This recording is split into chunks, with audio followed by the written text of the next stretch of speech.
What's going on, guys? It's your boy JFT coming at you with another video. Today was the Dana White Tuesday Night Contender Series.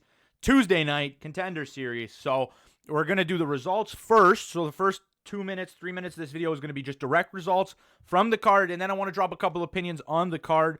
There will be some opinion in the results, but mainly I have a couple opinions I want to talk about and discuss with you guys after the video. It has nothing to do with the results, so I'll get through all the results for you guys first, and then we will get directly into some of the thoughts and ideas about what just happened and what we saw and what I think really happens with this Dana White's Tuesday Night Contender Series. So let's start with the first fight.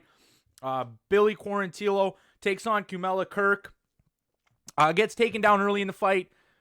Billy gets taken down early in the fight by Kirk. Kirk is a submission specialist. Most of his fights are won. Most of his won fights are by first or second round submissions. And this fight was nearly almost going to be the same. The first round, he found his back. He almost tried to sink in a rear naked choke. Nothing really ever was too effective to the point of scaring Quarantillo. But nonetheless, Kirk got the first round. And then in the second round, Kirk seemed visibly gassed. But nonetheless, with Kirk visibly gassed, Billy held nothing back. He delivered beautiful strikes. The stand-up was clearly a gap wider than I've seen in any fight. Dana White clearly put this out in his contract speech. Billy was the first one on the card to get the contract. Well-deserved. He kind of put that output like Max Holloway. Crisp, stand-up, striking.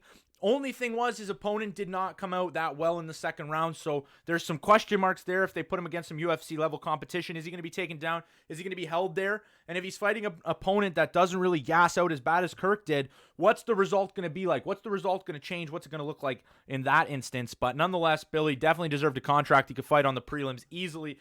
Contract number one. Then we got to Jamal Hill, took on Alexander Popek. Popek visibly didn't have the greatest record. Most of his wins came against guys that had more losses than wins. So it was kind of like one of those things, but it was one of those things that it went both ways. Jamal Hill, also, Dana White said it right away when he was talking about the contracts. Hill was very, very inexperienced coming into this fight. These are two light heavyweights that haven't shown too crazy much, but they're still contenders, and they were still really, really good fighters.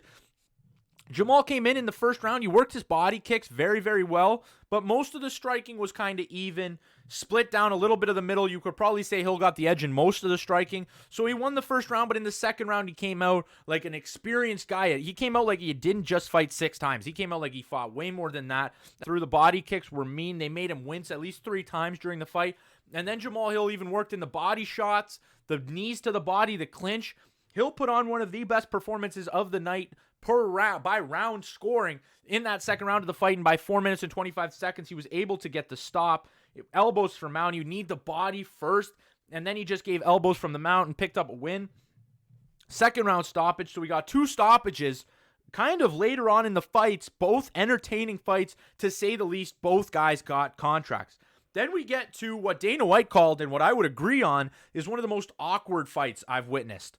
JJ Okanovich took on Christian Lowenson, and even though JJ won, it kind of looked like Lowenson was the more impressive guy. The first round was the impressive part. Takedown, where he attempted an inside trip, failed, and then landed an ankle pick to throw JJ down. It was all very, very impressive, but the second round spelled trouble for both guys, to be honest. Lowenson more than JJ. Lowenson completely gassed out. Like, when I say completely gassed out, I mean completely gassed out. In taking control, JJ never looked like he wanted to finish the fight.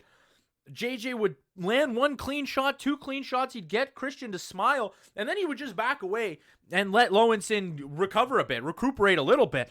So JJ doesn't get a contract, fair enough. Then we get to one of the most shocking events on the card. Terrence McKinney, who's a massive favorite going in, takes Sean Woodson, who accepted the fight on 5 days' notice. Sean Woodson would be taken down immediately in the first round. McKinney's grappling is of one of the high level. He trains with guys like Michael Chiesa, who we just saw dominate Diego Sanchez in the grappling exchanges.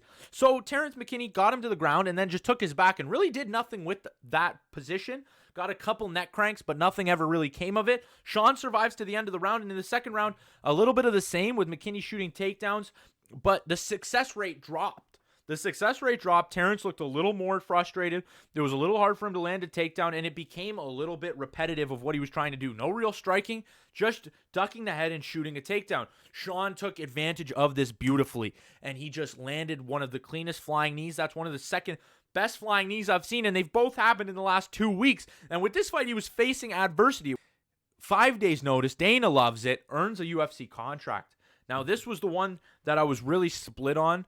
It was that one knee. He looked like he was taken down very, very easily by McKinney. And when you come to UFC level grapplers, that would probably be a similar trend. And you're not going to land a flying knee in every single fight.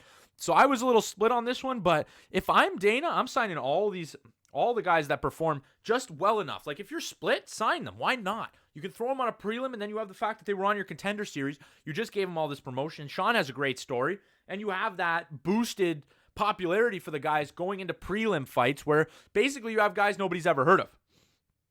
But nonetheless, that's a rant going to be saved for later on in the video. We get a split decision from Jordan Williams and Ramazan Nurmagomedov, a split decision in the favor of Ramazan. Now, in the fight, Dana White came on after and said that Ramazan didn't win and Jordan Williams was the winner in his opinion, in that Jordan Williams won 29-28 with rounds 2 and 3, I believe they would give Jordan Williams, because it looked, no, actually rounds 1 and 3, sorry. Rounds 1 and 3 for Jordan Williams. Now, round 1 was a little bit split. Jordan Williams landed a bigger strike, knocked Nurmagomedov back, Nurmagomedov back.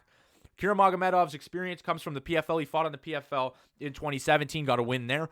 But nonetheless, Ramazan got rocked by the shot. Jordan Williams, other than that, it was really, really split down the middle. So you give Jordan Williams around the second round.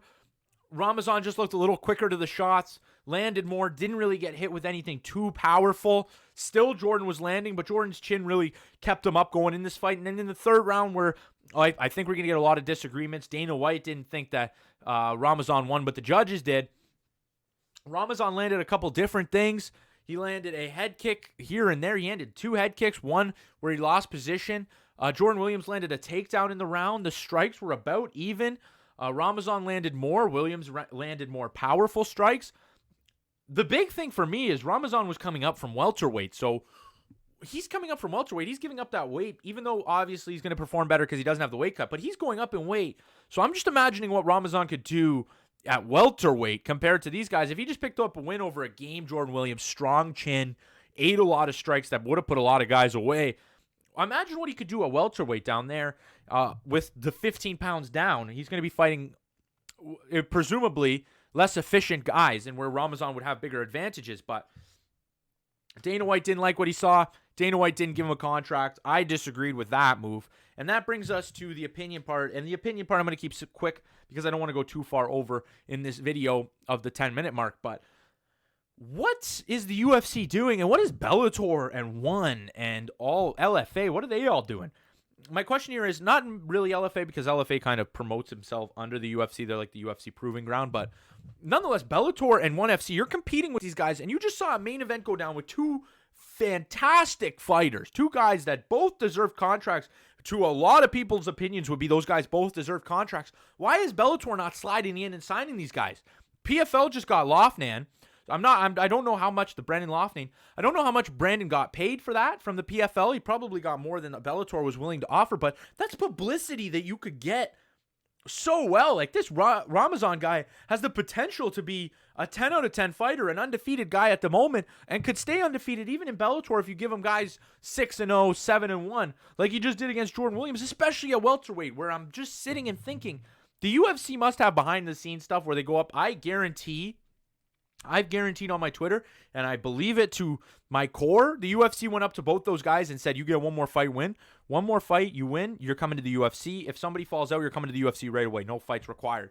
So I'm just saying, I think that there's that backstage media, but if there's not, Bellator, ONE, PFL, you got to get on signing these guys, because they first have the publicity of winning fights, having Dana ridicule them, and then just proving themselves once again, and that's always a great storyline.